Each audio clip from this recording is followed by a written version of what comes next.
Hello! Back here with Mr. Quino from previous reviews. You may remember him. You may not. Who knows? We are in the Nag's Head pub in Reading to review one of the beers I have in the fridge here, which is in the book. And we've got La Chouffe. Mr. Little Dwarf there. Yes. So now, luckily, as we're reviewing it in the pub, even though it's more expensive by the bottle, you get proper glasses. So those of you who often comment on my beers from Belgium, who get upset I'm not using the right glassware, I have the correct glassware. Heavens beware. Indeed. So, can I ask you to pour those nicely while I read the tasting notes? Efficiency. Yes. So, refreshing despite its strength. The sometimes overwhelming coriander spice makes its golden ale seems to be more in balance with the honeyish malt since Double purchased brewery. I always want to call You've it. been pulled up on that before. I know. I always want to call it Devel. It sounds more posh and continental, but it's actually Double. Like Whipple from Blackadder. I think in a Glaswegian accent that'd be brilliant. Double. Yes. As the Glaswegian will say, get to fuck. Aye. Right, so let's have a look at this beer first of all. Lovely golden colour. Summer in a glass. Going for the smell. It does smell of honey, doesn't it? It smells of Belgian beer to me. Hyper Belgian beer. It does smell of Belgian beer. Vast amount of yeast. It does smell very yeasty. Let's go for a taste, shall we? Yeah, let's do it. Cheers.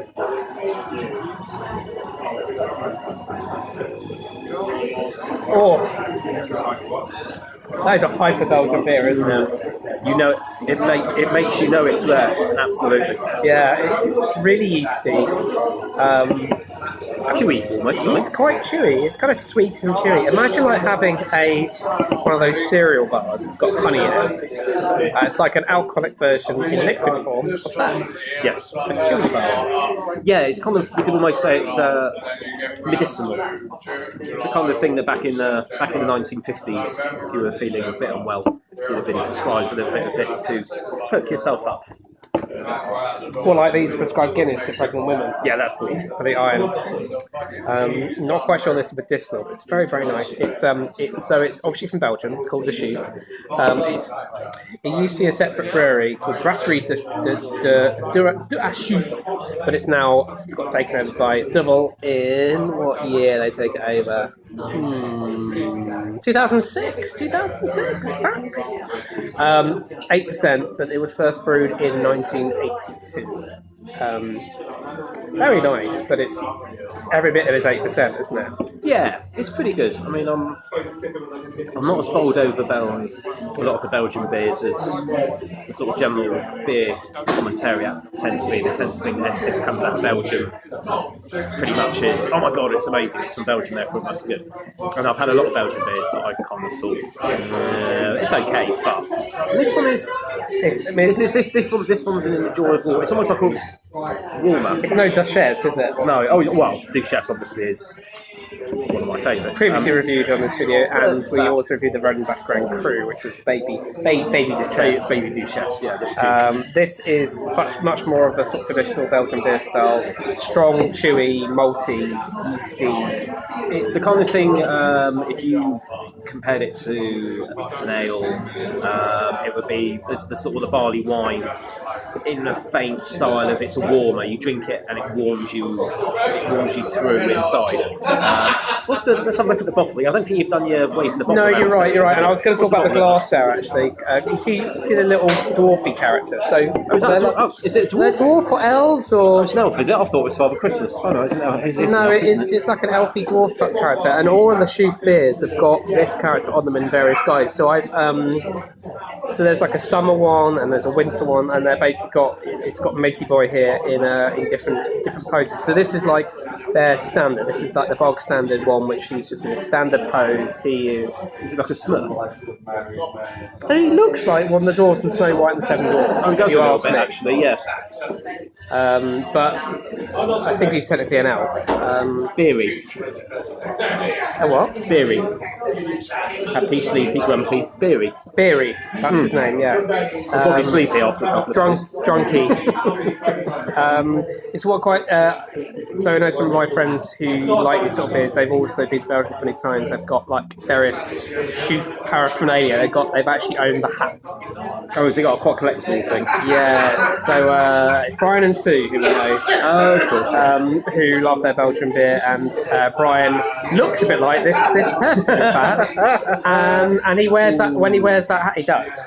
And when he wears that hat, he looks like the dwarf from the Chouffe bottles. But I think it's a nice brand. It's a very recognisable brand, and you kind of know what you're going to get when you get a Chouffe beer. So it's a blonde beer, technically. This is only. I quite like the bottles, but this is the sort of the standard beer. You get the double in as well. The shape of the bottle is very nice. Yeah, and potentially does look a little bit like something you might buy down at Summers at the dodgy section at the rear. Steady on. At the rear, you say? Apparently. Or maybe it's under the table. No. The glass is lovely as well, and you can tell how they kind of open up the flavour. So nobody complain. You can complain. I mispronounced double again. But this one is. Stupid English. They're not Spanish. No, that's Monty Python. Stupid English. Well, they're not French either. This is Belgian. No, the person who complained, he was Dutch. I was just doing a general faintly xenophobic European all English people with stupid voice. Well, honestly, if you have to explain a joke, it's not funny. Well, I think we'll leave it there, guys. Because did we actually say whether we liked the beer or not? Oh, that's a good point. We actually banged on about the taste and stuff. But we actually said whether we liked it, because that's a litmus test. Yeah, you're right. You can be recommended all these beers. Okay. When you actually drink them, you go. And if you remember, what is my litmus test? I believe it's the Doom Bar. Would you rather have this or Doom Bar? Mm-hmm. If you were faced with a choice, or not everything else was equal. No, I'd quite happily have this. Yeah, over Doom Bar. Yeah. I think we'd only have one. I think I would struggle to get any further because it is so heavy. It's 8%, but we're sharing a 330ml bottle. We're going to drink up proper glasses, so it is nice to have. But we're only having a little bit of that. I could never. Yeah, but now if you went to a pub and you said, you've got a choice of a pint of this or a pint of Doom Bar, what would you have? A pint. A pint. I'll take a pint of that and 2 straws. I'll share it. Very good answer. Very good answer. Please don't complain. Sorry? Telling people not to complain if I've said that. They go, you can't have straws, you have straws. No, but you're being sharing is caring. Oh.